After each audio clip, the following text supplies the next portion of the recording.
They're going to come for your farm, and they're going to tell you how much PFAS is in your soil and in your beef and in your milk and in your water. And then they're going to shut you down and take your land.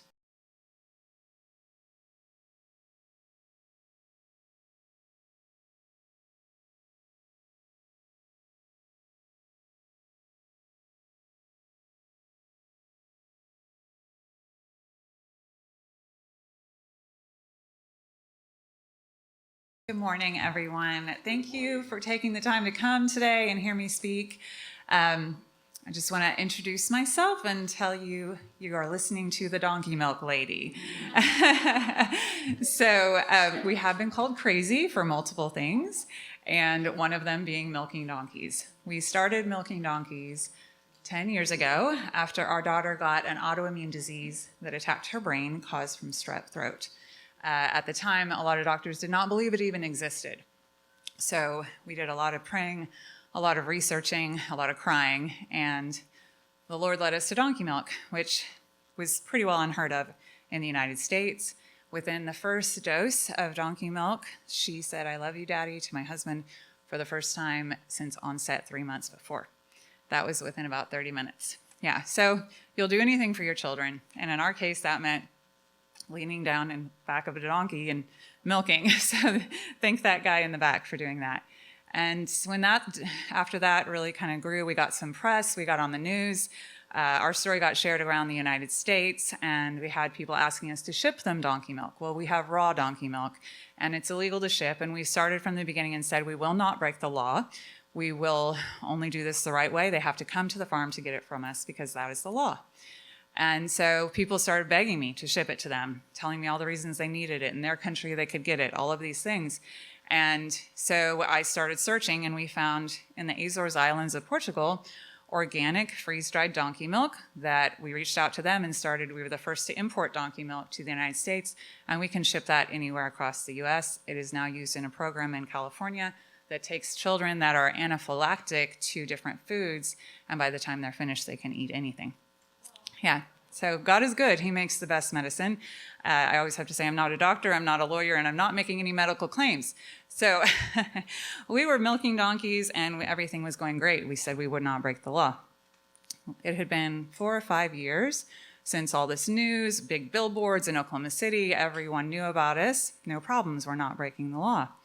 Then we got involved in politics, and we discovered that farmers in the area were taking something called biosolids or humanure or sewage sludge from the cities, the big cities, and dumping it, accepting it as free fertilizer.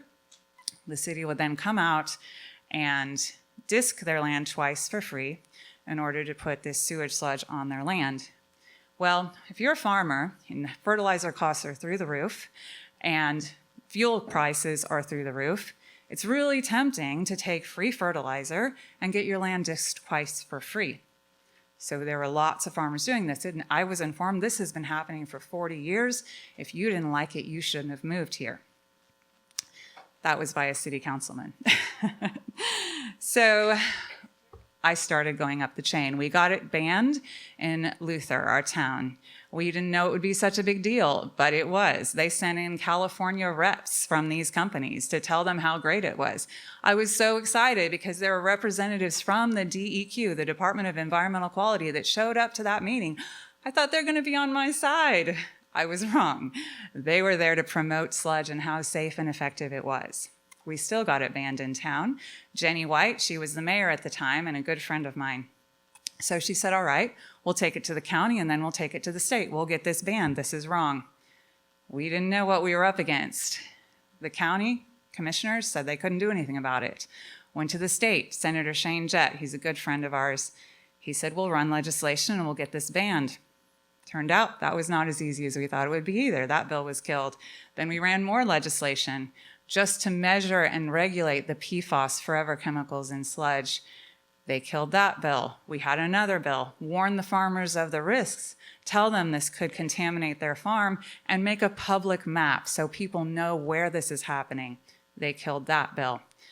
Then Senator Shane Jett reached out to me, and he said, Oh, let me back up a little bit. We got pretty loud about this. I got on the news. You can look me up. It's kind of a motley crew of news articles of all these things. And so we got on the news and we started raising a ruckus, and I called different agencies and said, we need your help. You have to tell these farmers.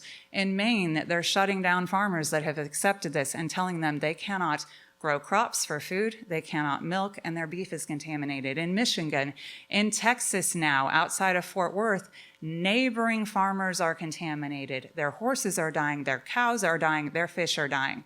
They're suing, not the farmer that accepted the sludge.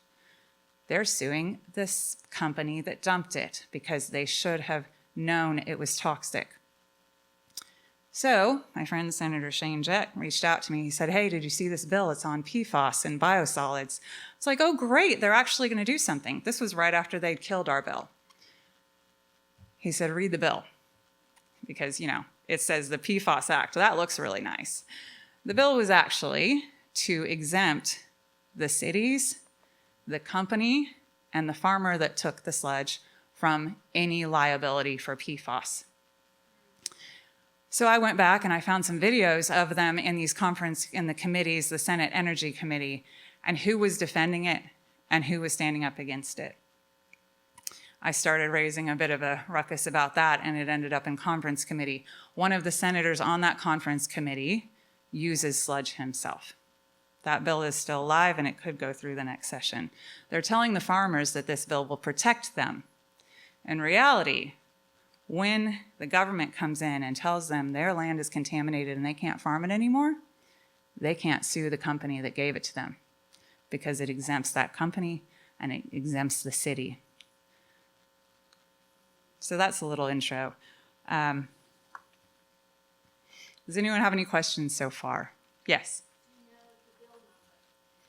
HB 2305, Senator Rader, and on my Instagram and on 2305. Senator Rader is the Senate author. On my page, Save Oklahoma Farms and Ranchers, there are video clips from those meetings. House Bill 2305, yes. So it sounded like I was crazy. Watch the movie Dark Waters. That talks about PFAS. So that'll give you a background on what PFAS, PFAS, or forever chemicals are. I don't like to debate with people about whether these are toxic or whether they're really as bad as the EPA or anyone says. I don't care. What I care about is they're going to come for your farm, and they're going to tell you how much PFAS is in your soil and in your beef and in your milk and in your water. And then they're going to shut you down and take your land. Now, I do care that it is toxic, and I do believe it is, because I now have 2 daughters with autoimmune diseases, 2 for 2. We are all about health and protecting our children. So, let's see, March 11th of 2024, the U.S. Congress proposes a $500 million bailout for farms contaminated with PFAS from sewage sludge in the USA. NASTA, National Association of State Departments of Agriculture, sees PFAS as a major hazard to U.S. farmers and ranchers and is calling on state and federal agencies to offer financial support and create assistance programs for this emerging risk. I've been shouting about this for years. This is not an emerging risk. They have known this is a problem. Now, NASTA is the National Association of State Departments of Agriculture. We're talking about over Oklahoma Department of Ag, Food, and Forestry. We talked to them. We've talked to multiple people there and asked them to please warn our farmers of the risk. Has anyone gotten a warning from ODAF? It's not their responsibility. It's DEQ. DEQ says it's not their responsibility. So whose responsibility is it to warn the farmers that they're now putting in a bill to rescue them? $500 million. It's a bipartisan proposal receiving all kinds of support within the Farm Bill. These funds, quote, could be used to remediate farms, buy out farms, and monitor health, or fund state-level testing for these dangerous chemicals. So let's hire some more state testers to come out to your farm and test your farm and your products and shut you down. Now, they estimate that between 2 to 20 million acres are contaminated just from the PFAS in biosolids. That's not including the 3,900 farms they estimate are contaminated from being near military bases that are contaminated from the PFAS in the firefighting foam. So we're talking 2 to 20 million acres just contaminated from sludge. Now this bailout bill is $500 million. Can anyone do the math on that for me? Let's say it's on the high end, 20 million acres. That gives you $25 an acre. Yeah. Or 2 million acres on the low end, $250 an acre. Right now, 2023, last year, price per acre for cropland was $5,460 an acre. If you go to my Instagram and my Facebook, you can watch video where Senator Shane Jett and Senator Dusty Devers questioned HB 2305. They were the only two that voted no in that committee. Now, if you want to go pick up the Oklahoman, my husband and I were just in an article. It's the cover of the Oklahoman about biosolids contamination in the state. Definitely look up that article. And it's a very long and in-depth article. Investigate Midwest originally did. They worked on it for months. It can tell you a lot more than what I can tell you in this time frame. So we tend to fight the battles in front of us and we ignore the rest. We put out the fires that are nearest us. My parents called me and they said, oh, we're just so upset. They're going to put wind turbines all around our farm, where I was born and grew up. Little community in Kansas, Mennonite community. And they were upset because of the flashing, blinking lights, and it's going to be ugly. I was upset because my daughters feel sick if we get anywhere near them. We feel nauseous, we get headaches, we get pressure in our ears. So I knew this is not okay, we've got to fight this. And our success with Humaner, which hadn't been any, was not very promising for being able to fight this agenda either, but we do what we have to do and we try, even if we don't think we will win. So my sisters and their husbands are involved in advertising, and so we decided to help this community. That one came from Texas, one came from Arkansas, and we came from Oklahoma, went to Kansas, helped them get organized, started a Facebook page. Most of these communities that are targeted, as we know, farming communities are typically over age 60. They don't know how to start a Facebook page. They don't know how to get organized. So we came in and we started doing a press blitz and putting stuff in the papers and letting people know this was coming. Most people said, there's no way this is coming here. We're way too populated. Then they figured out it was. And they do these deals behind closed doors. They send in a pretty little blonde in her tights and they go talk to these old farmers. And I'm not joking. And they get them to sign. They get them to sign, and then they're signing an NDA, and they cannot talk if this doesn't go well. They take them out to a wind turbine complex, and they give them swag, mugs and bags and all kinds of notebooks with their logo on the side, and they try to sign them up for a wind turbine lease. And you know, sometimes their kids don't want to farm, so this is an easy check, so they think. They do not tell them about the potential for water contamination because in my research I found that, oh, guess what the blades are coated with? PFAS, forever chemicals. The leading edge of that blade degrades as the sand and the wind and the rain hit it over time. So those microplastics end up in the water from the soil.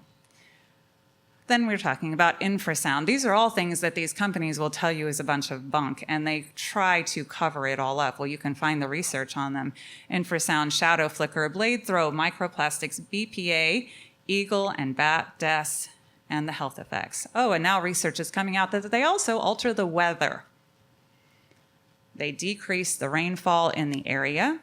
They're so tall now, they're making them 650 feet tall. Anyone know how tall the Devon Tower is? 844 feet. So picture a wind turbine, just a little shorter than that. So these are dispersing rain clouds, and they are heating up the areas near them. I have a friend whose daughter has a heart condition. Her pediatrician, an MD, told her they cannot live within 5 miles of wind turbines because of her heart condition. Her family owns land where there are wind turbines. They can't live there. I talked to a woman in Texas. She reached out to me. She saw the no wind turbine signs near us. And she said they put them all around her. And now her big beef cows have babies the size of dogs. I said, you mean like a large dog, right? Like a Labrador. She said, no, talking about small dogs. And they never, ever make weight. I talked to someone in western Oklahoma. She said their family signed up for wind turbines. They all hate them. She said our cows aren't breeding back. They can't talk about it because they've signed NDAs. So we helped my family in Kansas, and we fought one of the largest wind turbine companies, and we got them banned with God's help. So that little county and that community is protected for now, but they have to stay vigilant because all that has to happen is a new set of county commissioners comes in and flips that ban, and then you have wind turbines and solar. Their ban included solar. Why? Because along with wind turbines, you typically also have industrial solar come in. So this is from the Inflation Reduction Act. It doubled the subsidies for industrial scale wind and solar facilities. So currently the Midwest, we are the new gold rush. These companies are coming in on us. They're coming in our rural communities. They're doing this without telling anyone. In Oklahoma, they don't have to put anything in the paper. They don't have to tell you that your company, that your county is being targeted for a wind turbine or solar development or any of this until it's, I believe, 60 or 90 days till they're ready to start construction. So by then, by the time you even find out, they've signed all the leases and they are ready to go.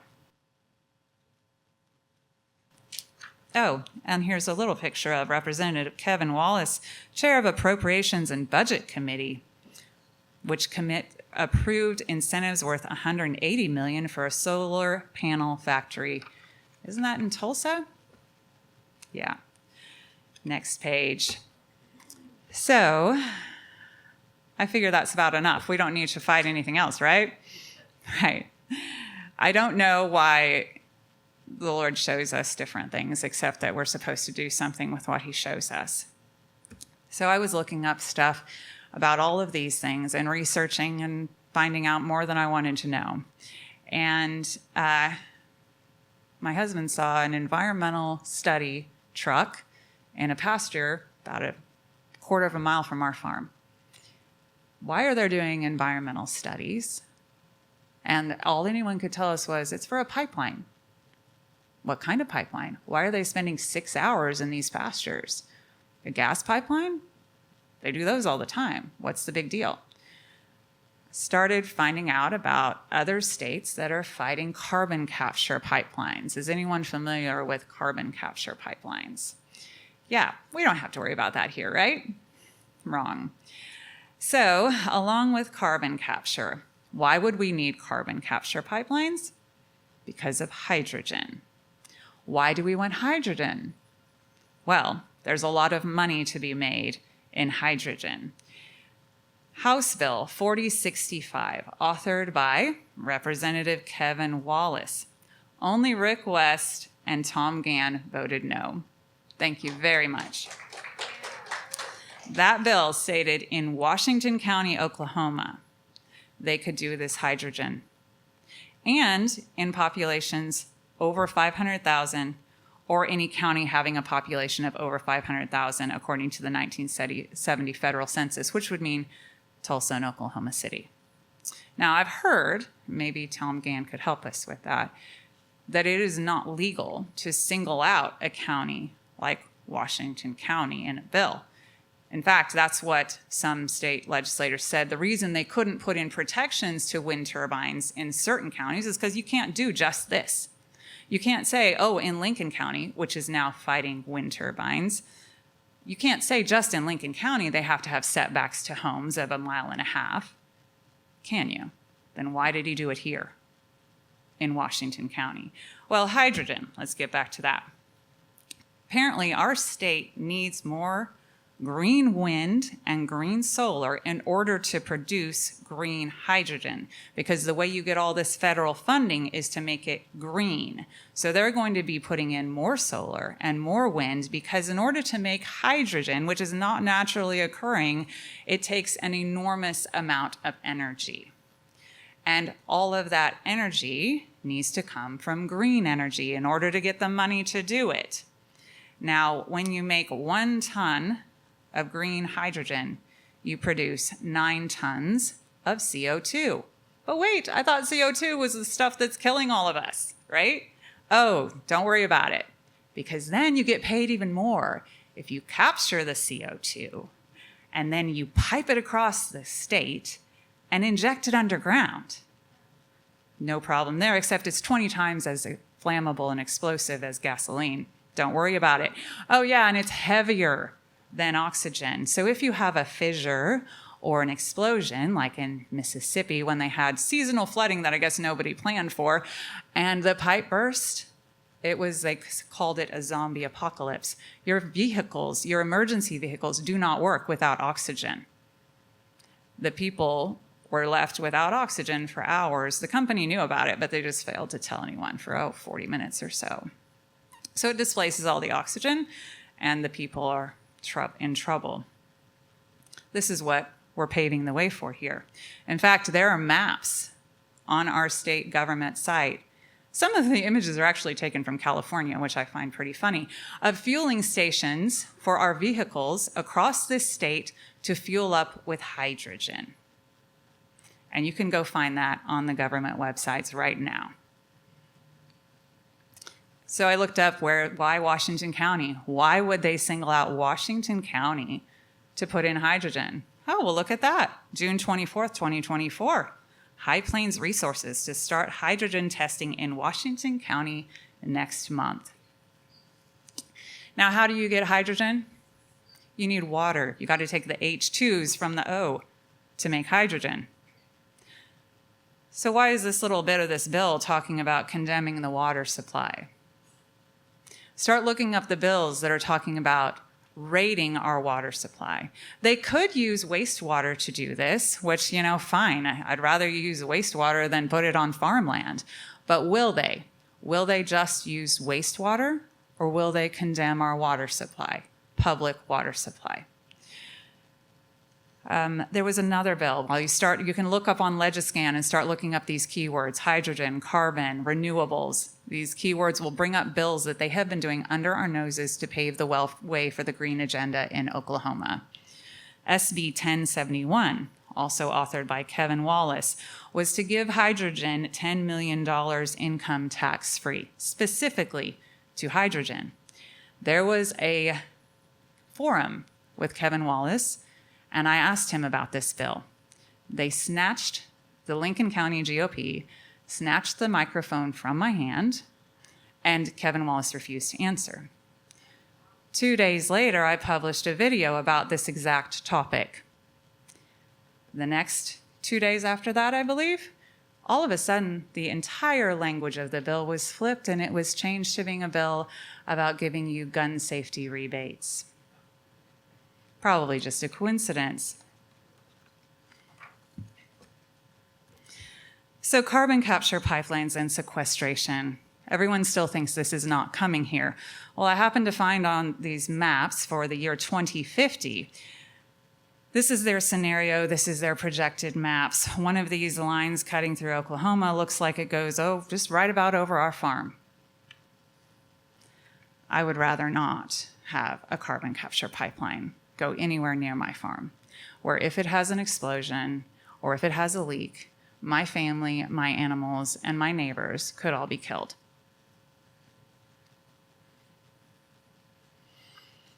Oh, I forgot to tell you. When you shoot it underground, if it touches water, it turns to carbonic acid. Then you can have acid plumes in your aquifer, and those acid plumes will eat and dissolve rock, which then degrades your water, but don't worry about it, because then we can use it to make hydrogen. All right, so the next thing. So it was June, and I don't have any idea how I stumbled on this. I'm sure it was God. We discovered there was something called a federal transmission line corridor. Oh, this was from a representative, Carrie Barth in Kansas, I remember.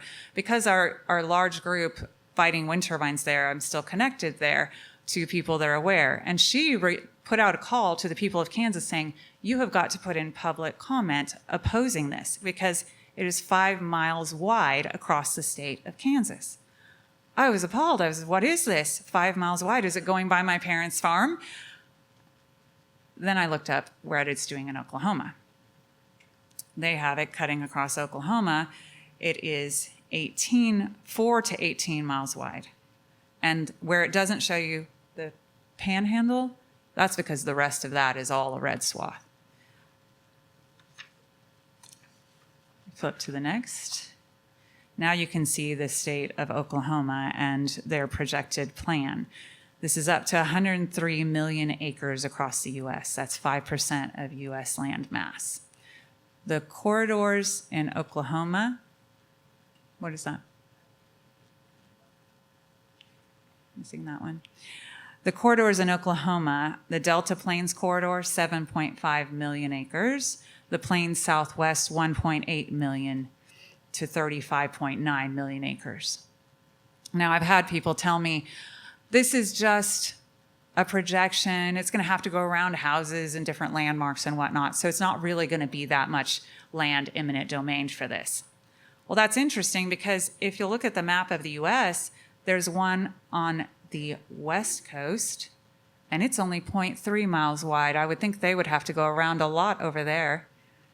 And the ones on the east coast, those are really narrow little strips.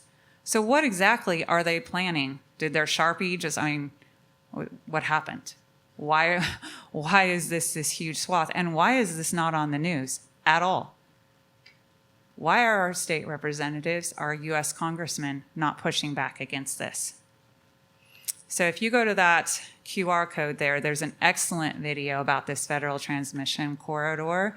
There's a lot more to this than I can explain.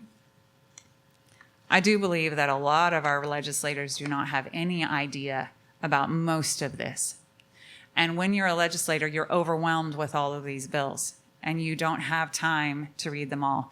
And this is where they should be counting on us. We should be helping them. We should be looking at these bills. We should divide up into teams, and we should be reading them. Turn off the TV. Start watching Senate committee meetings. Start watching what's happening and get involved. Yes? What's being transported? On the transmission line, green power. More specific. I'll get to that. Yeah. So they're electric power lines. Well, we suppose they are electric power lines. But basically, we're the flyover states. We have to take all this green power that we're producing here in order to get it to the coast and other people so that they can be net zero. Ours looks like it's going to Arkansas, where they're refusing to do most of this. I'm kind of loving Arkansas. They're not doing this stuff. They're just counting on Oklahoma to sell us out. And they take the power, look where it goes. Oh, Walmart, Bentonville, headquarters. So they get to take the power and they get to be net zero and get all their credits, and we sell out the people of Oklahoma. So why? Why do we need all this power? Is it to save the world? Is it because we're out of energy and we cannot provide enough energy to power our houses anymore? No. Environmental social governance. Are you all familiar with that? Right. I'm pretty sure my score is pretty low right now. So what happens when you are all connected? Everything, your power, everything is all connected. They can cut it off. They can allocate how much air conditioning you get this month, how much heat you get this month, how much time on Facebook you get this month. So in my parents' little community in Kansas, they said they're also putting in a crypto mining place. I was like, what? Why would we have crypto mining? I had no idea. And they were proceeding with putting in crypto mining at the same time as they're planning wind turbines and solar there. Why? Because this is all part of this. We need, one of the estimates I saw was at least 30% more power in order to power data mining, AI, and crypto mining.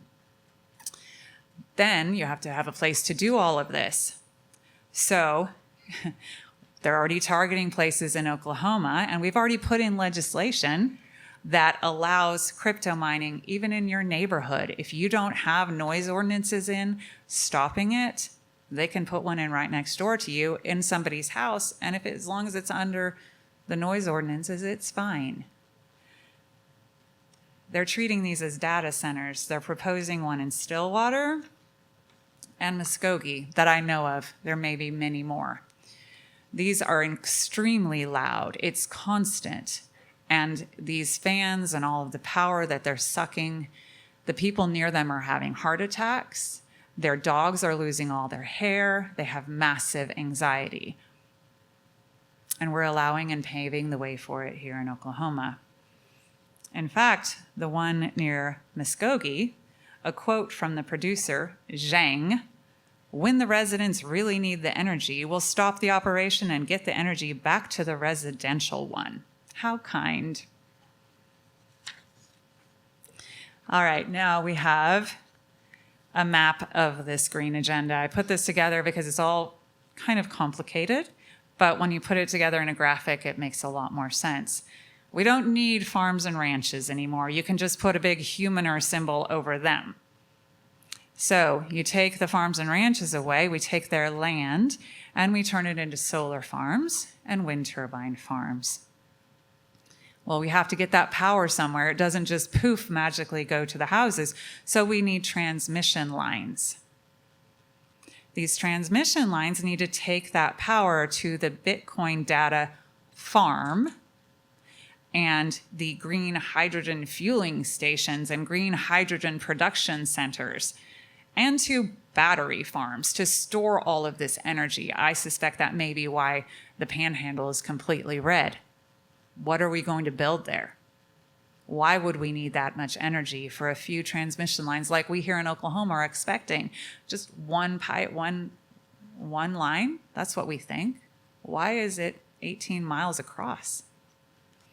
And then we need to take that green hydrogen and sequester the carbon and stick it underground. And all of this is just to make more money. I don't know how to look it up, but it'd be very interesting to see what our legislators have been investing in lately. Now, I don't like to just do gloom and doom. I believe that we can change this. I believe that the people do still have power, and I want to give action points. So right now, U.S. Senator from Missouri, Josh Hawley, has a bill called Protecting Our Farmers from the Green New Deal. I would encourage everyone to call our congressman and ask them to support this legislation. He is standing up against these federal transmission line corridors that will eminent domain and take the property of the people and the farms in the path. Now, on the state level, we need to support and endorse Jim Shaw for state representative. He is running against incumbent Kevin Wallace. And we need to support other candidates who pledge to push back against this green agenda to take over our state. We need to contact legislators to support and co-author Senator Shane Jett's bills to regulate and notify farmers of the risks of biosolids and sewage sludge and these forever chemicals. We need to contact ODAF and the DEQ and ask them to notify all farmers and ranchers of the risk of PFAS in biosolids per NASTA 2024 priority list. We need to contact our legislators who have supported the Green New Deal policies and educate them about these issues. Give them the benefit of the doubt that they did not understand the big picture. And then we replace legislators who continue to support the Green New Deal policies with legislators who will fight to save our farms and ranches. And then contact your local county commissioners. Enact resolutions and moratoriums on 30 by 30 biosolids, wind turbines, industrial solar, transmission lines, hydrogen, and the taking of our rivers and water for green energy. please help share this information. Our page is Save Oklahoma Farms and Ranches. And I wanted to add, there's also, I need to do more on this. There's a group called Save the Kiamichi River. Are you all aware of what's happening there? Southeast Oklahoma, and I have contacted the news about these issues. In Southeast Oklahoma right now, they're planning to dam the Kiamichi River and put in a hydroelectric dam to take all of the water to all the power to Dallas. Now, if you're familiar with that area, that river is critical for their survival. It's going to cover 500 homes. The people there are pushing back. They're getting organized, and they're trying to save their homes and their community and their businesses that depend on that river. Their group is Save the Kiamichi River, I believe. Now, the other day I was looking up verses on courage, and one popped up from Jeremiah. It said, Egypt is a beautiful heifer, but a gadfly is coming against her from the north. The mercenaries in her ranks are like fattened calves. They too will turn and flee together. That's interesting. Why did that come up about courage? A gadfly. Do you know what a gadfly is? It's a horsefly. Now, our donkeys, they're mammoth donkeys. They're critically endangered. They're big, beautiful animals about the size of a horse. You know how to scare them? One horsefly. They will get terrified. Trying to milk when a horsefly is around is a good way to get kicked. They're terrified of a little horsefly. Now, one horsefly is bad enough, but a swarm of horseflies, you better get out of the way. Those things are going to stampede, and you do not want to be in their way because they are terrified of these horseflies. So I looked up gadfly. Turns out it's a person who stimulates or annoys others by persistent criticism. A political gadfly. So this is my new symbol. I am a gadfly. And actually, Socrates was called the gadfly of Athens because he said Athens was a noble, large, but sluggish horse. America is noble, and we are large, but we are sluggish, and we need a little bit of prodding to get on the right track. I am one horsefly. I need all of you to join me and buzz away, because together we can be a swarm that will make a difference. Thank you. Now, are there questions? I'm sure there are people here who know more than me, so if they would like to chime in, I would love it.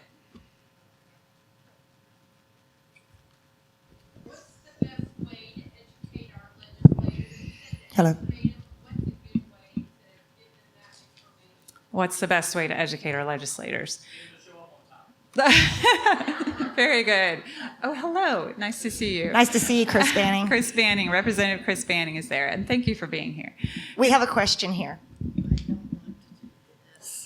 I don't like to do this either. I don't either. My name is Barbara Anderson. I live 9.5 miles west of Prattville. And as to your electrical line question, that line is coming in from the Panhandle, Oklahoma. They're already clean cutting with heavy equipment 1.04 acres of my land. As for your county commissioners in the state of Oklahoma and especially Tulsa County, they're worthless. 3 of them came out on my property. They saw where they were going to cut it, which is going to cause erosion.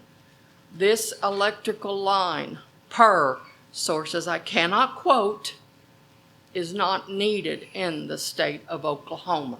60% of the electrical is going to Texas, 10% to Arkansas, 10% to Missouri, and Oklahoma needs it so bad, we're going to get 20% of it. The GRDA, cannot repeat my source, stated to me by 5 of them that because of Eufaula Dam, Keystone Dam, Tin Killer Dam, they have enough electrical power to power Oklahoma for 150 years, no matter what the increase of population. So why do we need the electrical lines? The electrical lines are 285 feet in the air. They have to have a 1,500 square feet span, which you cannot build or put any kind of structure under, because the electrodes from that can cause cancer. So your land becomes useless. Part of the front of my land where they're putting in the electrical lines was rezoned for 2 mobile home spots so that I would have an easy retirement. That has become unusable because where they're running the lines, both spots are within that 1,500 square feet. The county commissioners came out. They looked at it.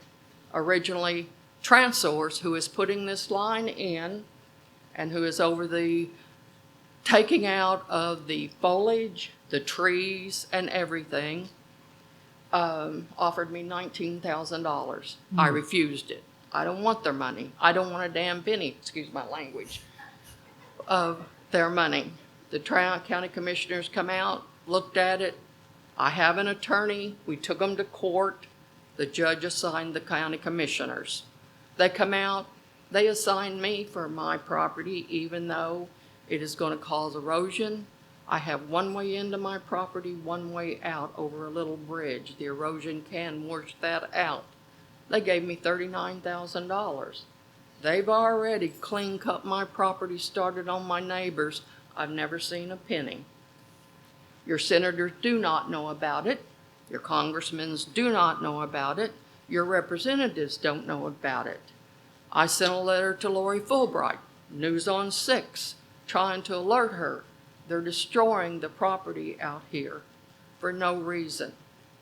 The backside of this is they have full easement right-of-ways to put this electrical line in all the way from the Panhandle, Oklahoma to Skiatook substation via the interstate and the turnpike that the state of Oklahoma already owns and has.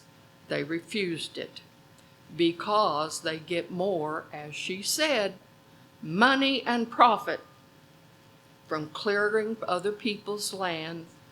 And if you won't give it up, the way they took mine, eminent domain. Mm-hmm. In the state of Oklahoma, there are other states that have had eminent domain because people complain so much. People wrote their congressmen and senator. It does not exist in those states any longer. We need to kill eminent domain. Absolutely. In the state of Oklahoma. Yeah. Whether it's for any of these areas that are destroying our state, she is right. You can go to the website. You can get Senator Langton's address. You can get Senator Wayne Mullins' address in Washington, in Tulsa, in Oklahoma City.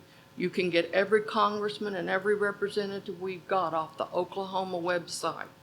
Letters need to go out, and they need to go out. I'm still sending letters. I'm sending letters today to Senator Mark Wayne Mullen. I'm sending letters to Senators Larkin. I am contacting every representative.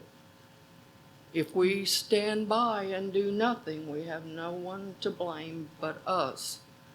But what they look at us as, farm ranchers, I only have 93 acres. I don't farm it. I just live on it, me and my furball. And the request that the county commissioners will say, NCOG, TMAPC, is, oh, this is just rural Oklahoma. I am rural West Tulsa County. We don't matter. We don't count. We've got to get them to know we do count. We do matter. And the hopes and dreams that the people in my area and farm and ranchers, we've paid mortgages for 10, 20, 30, 40 years.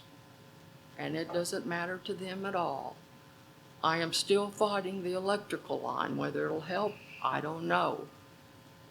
But if more people will send in letters, maybe an engineer. I've sent one to the Attorney General, Drummond, because they can stop the permit. They can put a temporary hold on it. There's multiple operations here, but we've got to do our part. Put a stamp on an envelope, set at your computer, handwrite a letter on all of these, or otherwise they're going to run over us like a bulldozer, which is going across my property right now. And it's TransSource that is doing this electrical line. They're doing my property because I fought them. There's nobody in front of me. There's nobody behind me except the lady across me, because we fought them all the way to the courts. So they're trying to set an example with us. I'm a pit bull.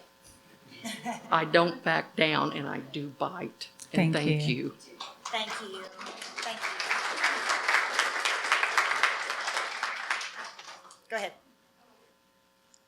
Don't talk too long, though. A lot of people that don't realize TMAPC is an NGO, and that is who is bringing in a lot of this stuff that is against our constitutional rights, for one. And the NACs, which is the Natural Asset Company, this goes back to that. And if you want, I'm going to read, if you go into John Erling, I don't know if you all knew John Erling or not, but the Voices of Oklahoma, that's a history page. And I'm going to just read you this one deal. And this is when they were building Grand Lake. And that's the GRDA. It says, John Erling said, "This went to the state Supreme Court. You had all the fighting going on." The guy said, "There was obviously a tug and pull between the private corporations, private electric corporations, and the possibility of having a public entity that would generate electricity. And so, as usual in politics, what you see isn't what you're getting.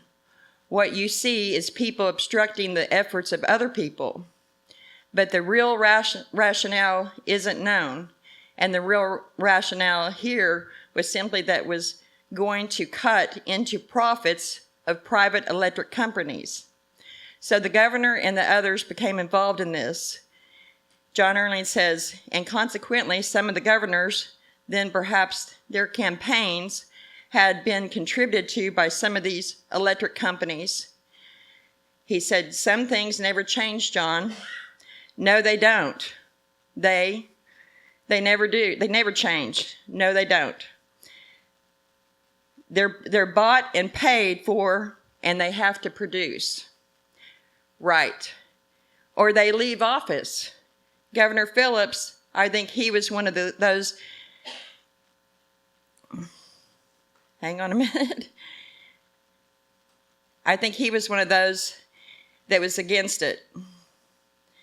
I think he was the one that was against it, and he said yes. So what we're fighting is these corporations and stuff, and Tulsa is a corporation, and we have to keep that in mind. But it's all these non-governmental organizations, profit company. I mean, it's all part of it. But I'm just saying that I think that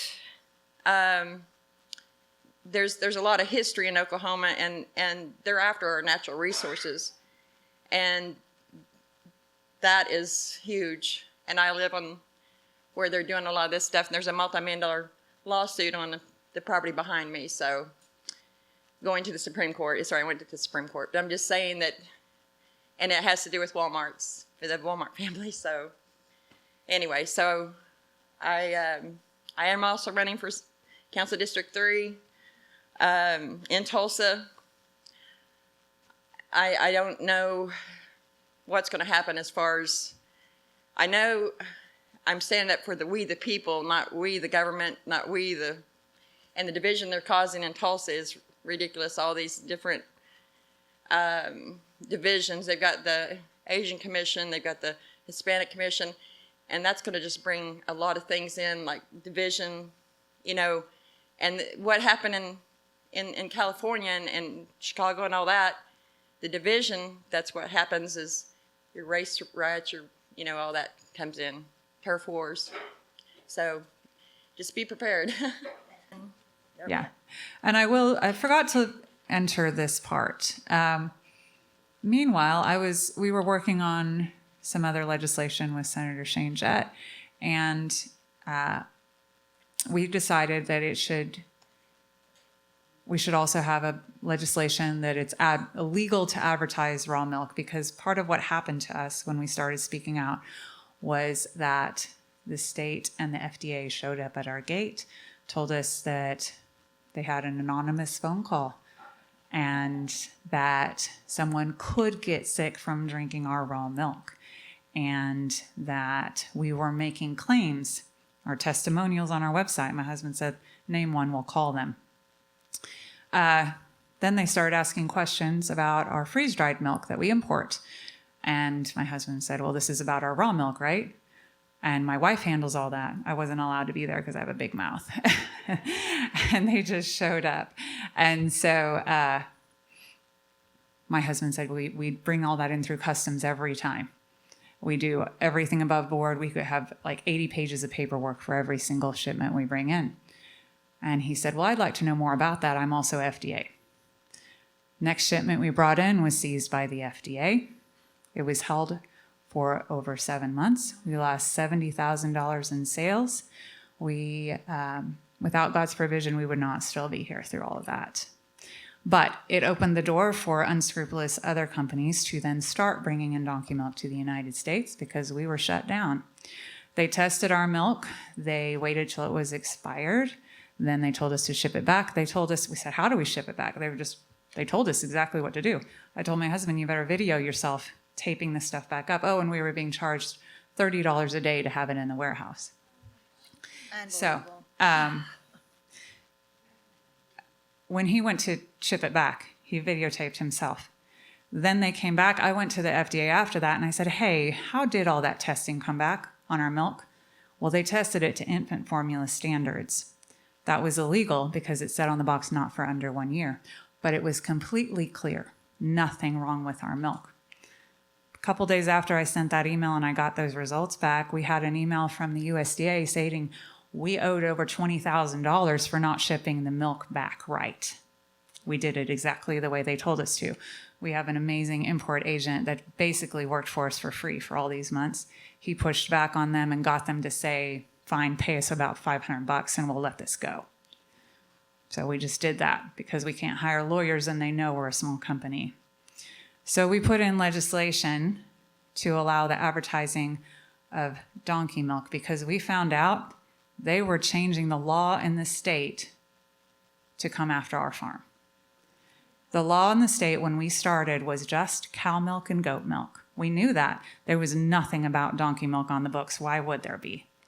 So they were changing the law to be hooved mammals in order to be able to regulate us, and then we wouldn't be able to advertise. I actually had senators tell us, my husband and I, well, you don't need to advertise. You already have customers. We're not like a pharmaceutical company. We don't want them to have to keep coming back. We want them to get better and not need us anymore. You tell Brahms they can't advertise anymore. Yeah. So we had a bill that would allow us to advertise our donkey milk with Senator Shane Jett. It passed the Senate. It passed the Senate committee, the Senate, and the House committee. Then we got involved in Lincoln County. And we started pushing back, and I started helping them get organized to push back against these wind turbines. And I knew what would happen when we did that. I was on the news again. All of a sudden, they killed our bill that would have helped save our farm. But we are still here. And God still provides. And I would encourage all of you, the more horseflies there are, the harder we are to swat.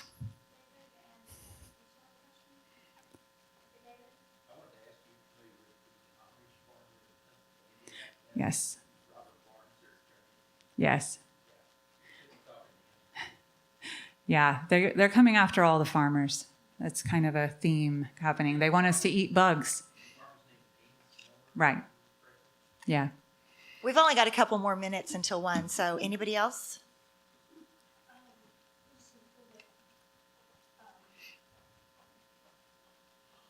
I'm sure everyone probably already knows this, but I watched a documentary on the hydrogen fuel, and they have these machines that you pour in your distilled water, and it makes your energy, and you can drive an engine like for forever.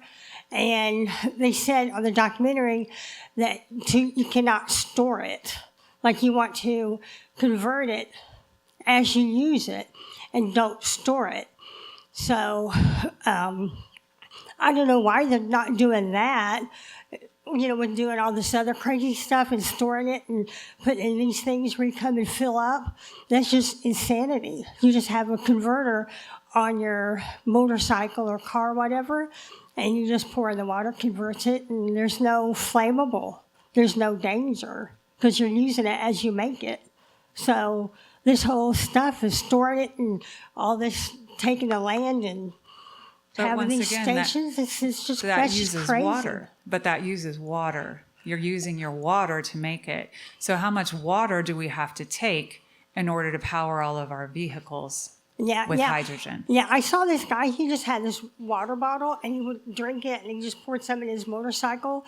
and I'd he rather drank drink more. my water. Yeah, and he could go forever, like hundreds of miles, you know, and it's just water. And actually, no gas, no storage. But it produces CO2 to make that hydrogen. And in California, where they have these fueling stations, they were trying to sell these cars, and some of those companies have now stopped producing those cars because they were having explosions and all kinds of problems.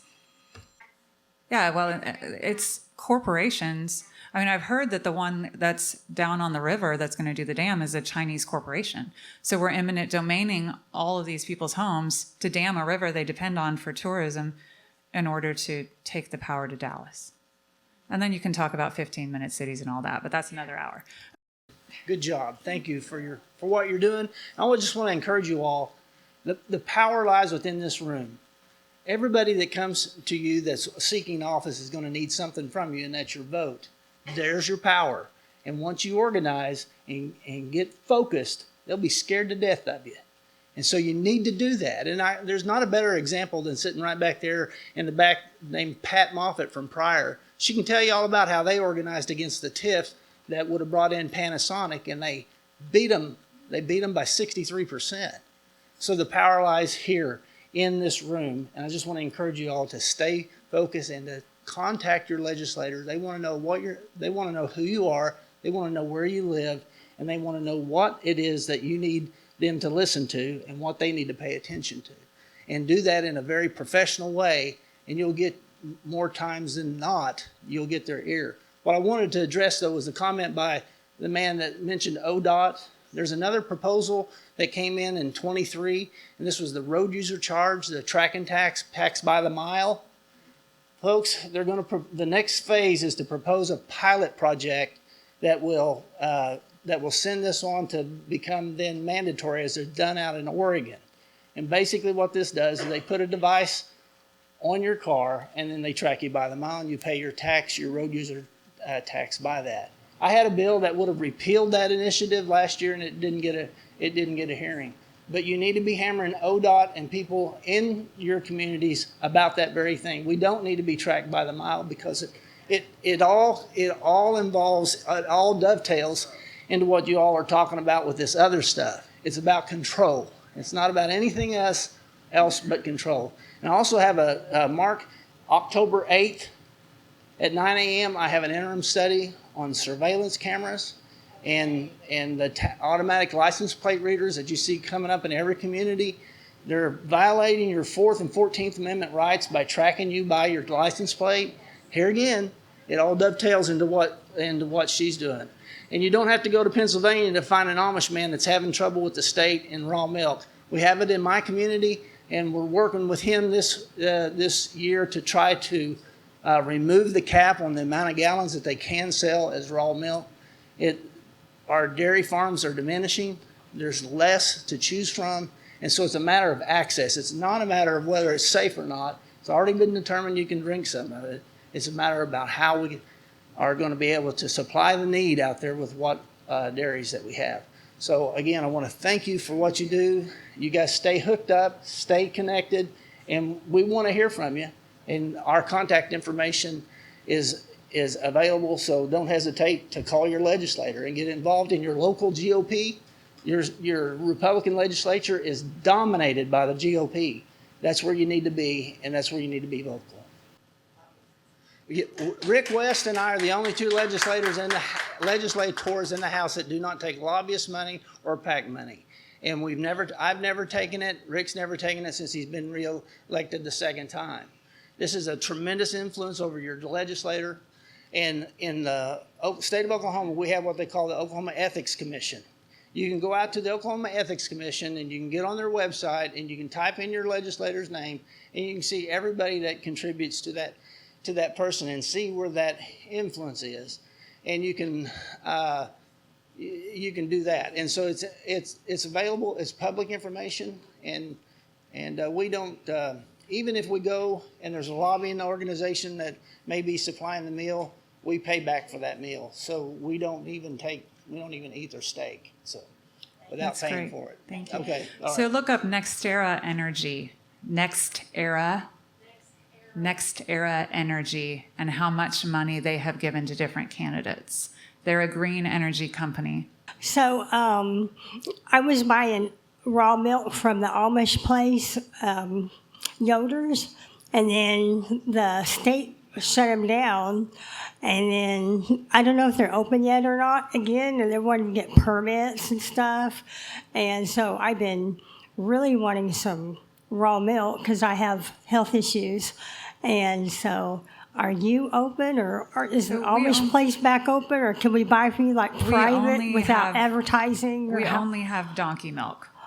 So we don't is have that cow milk. purchasable? Can we? Yes, but you typically don't drink it in large amounts like you would cow milk. It's very expensive, and they don't make much milk. So typically the people that want it are people that are either allergic to cow milk or they have an autoimmune disease, or there's lots of research on it for multiple health issues. But look at realmilkfinder.com. Okay. And there are other raw milk dairies that should be listed there. And there's more out in Shoto, Okay. I believe. Okay. Yeah. Thank you. Thank you for having me. I appreciate it. Thank you all.